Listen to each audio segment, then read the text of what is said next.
What an incredible job Leon Rosinia is doing over in Strasbourg, defeating Paris Saint-Germain at home 2-1 to see them go level on points with third place. We need to contextualize this, guys, because Strasbourg were essentially relegation candidates. They'd been down on their luck prior to Blueco buying them. We'll talk about the ownership in just a moment. And of course, a little bit getting going last season, but this season with Rosinia, really notable loanees from Chelsea like Georgi Petrovic, who kept him in it. It's been amazing. Arguably one of the best goalkeepers in Europe. And similarly, Andre Santos, also a loanee, one of the best midfielders generally in Europe as well. They've made intelligent signings and they're just doing wonderful work. And of course, PSG only lost once this season. What was that? Was that to Nice or Lille? It was to another big team, not Strasbourg. Strasbourg that aren't expected to do anything. But let me repeat, who at time of recording are level on points with third. Absolutely incredible. I mean, actually, I know they've got a game in hand, Marseille, who are in second place, but they're a point of second place. Which, of course, Ligue 1, we all know the French league, essentially second place is first place. Because PSG always win by a massive margin. So PSG have lost twice this season and they've just lost. I mean, Arsenal fans will be very excited to see this, who are currently playing at time of recording Arsenal. But yeah, an amazing job. We're going to speak about it today, guys. Welcome back to Football Yannick. How you doing? I hope you're doing well. Daily content here on this channel. Football Yannick, and often, like today, multiple uploads in one day. So if you are interested in the stories that I bring you and my commentary on the stories, please do drop a like on this video, and if you want to subscribe, you are welcome to. So yeah, 57 points. Strasbourg, like I said, level with Nice on 57 points also. And Champions League qualification, of course, this is a top 4 thing, and at the moment they are there. They are in contention. Of course, Lille are also yet to play, but the fact how they're in this race is an incredible achievement. It really, really is. And even if it's not Champions League, it could well be a European tour next campaign, which would be amazing for the Strasbourg fans and the players. It's worth mentioning some stuff as well. Of course.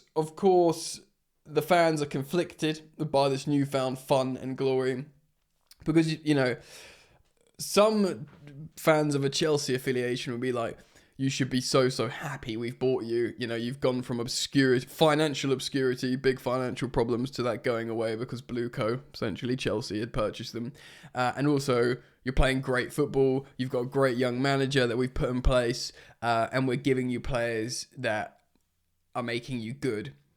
Which all sounds great in theory. And many fans, and Strasbourg fans, will be like, yeah, thank you very much. I'm having fun again. And I don't have to worry about my club in big financial trouble.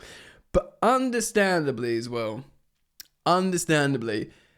fans have the right to just be like, no, I don't want this. I don't want to be owned by another, because they have a great deal of pride. I often use this example, this comparison. It doesn't work. It falls down massively because they're in the same league. But I was trying to think a smaller, Premier League club with a passionate fan base, like Strasbourg was a passionate fan base. So I was thinking a small club, as in small ground and, not a massive fan base. Obviously bigger than Strasbourg, but Crystal Palace, yeah? So Crystal Palace, really passionate fan base. Obviously it wouldn't work because it's the same league ownership. But let's just say, right, you've gone from, and I know they're doing better under Glasner, so for the sake of my theory, let's just say Palace 5 years ago. Okay, so lower mid-table obscurity, now and again in fearing relegation or whatever, which is probably better than Strasbourg anyways, in terms of how much of a Premier League constant they are, but just for the friggin' loose comparison, if you said to them, right, Chelsea are going to buy you, and you're going to be a consistent top 8 challenger, who knows, you might challenge for the Champions League one season, go on a European tour, Crystal Palace, can you imagine? Do you know what I mean?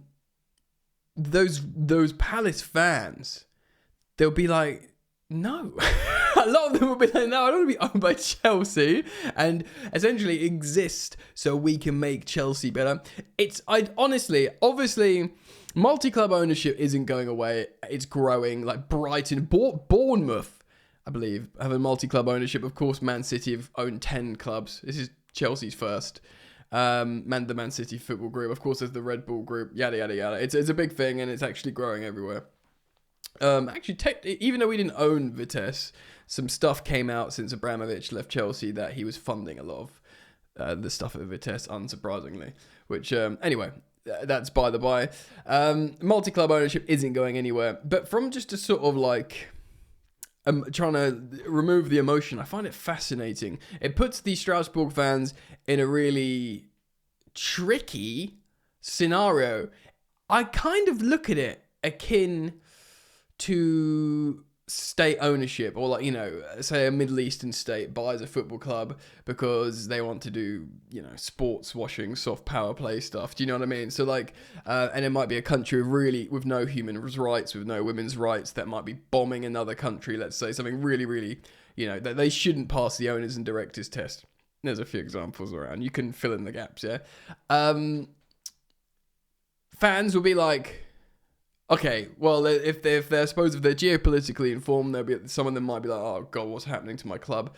Some of them might be like, oh, they got loads of money, that's fine. But all of them, when they start playing good football, when they start buying big, shiny players, when they start winning matches, when they start going on European tours, the confliction comes in. And that's essentially why sports washing works. Now, Chelsea isn't sports washing at Strasbourg, of course.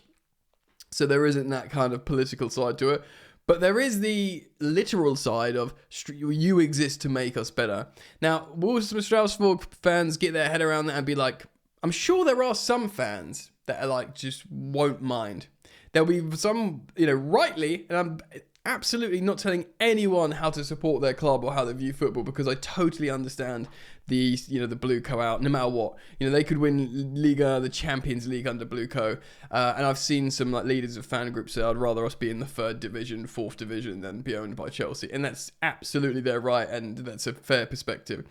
But I'm sure there'll be some Strasbourg fans that go, you know what, my life's about going to the football, watching the games with my dad, with my brother, with my wife or kids, and suddenly we're winning games, and, you know, my kid's got an Andre Santos shirt, and, you know, we're really enjoying football, going to the football. He's getting really into it. Now he wants to play football on the weekends. Do you know what I mean? To get them into it, because their experience, the tangible physical experience in front of them is exciting.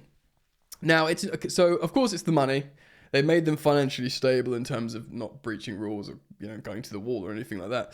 They've using their overarching data models that they use at Chelsea for Strasbourg. They've obviously hired Liam Rosinia, and like Sonia Bonpastor and the women's team, the sporting directors have done a sort of good job there. Enzo Maresca sort of divides opinion, the jury's out, for many people at least. Ultimately, like I said, the aforementioned loanees, the Santos and Petrovic, doing really, really amazing stuff. And, for example, like Diego Moreira, the young fullback, Chelsea sold Moreira to Strasbourg for a little bit of money because they didn't want to use up a loan spot, and he's been really good for them. He's been really, really good, and they've made intelligent, signings and scoutings with young English centre forward.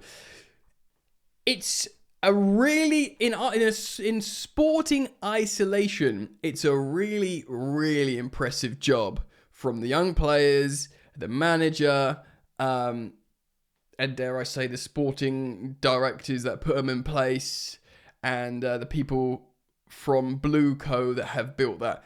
They will be looking at this as an immense success.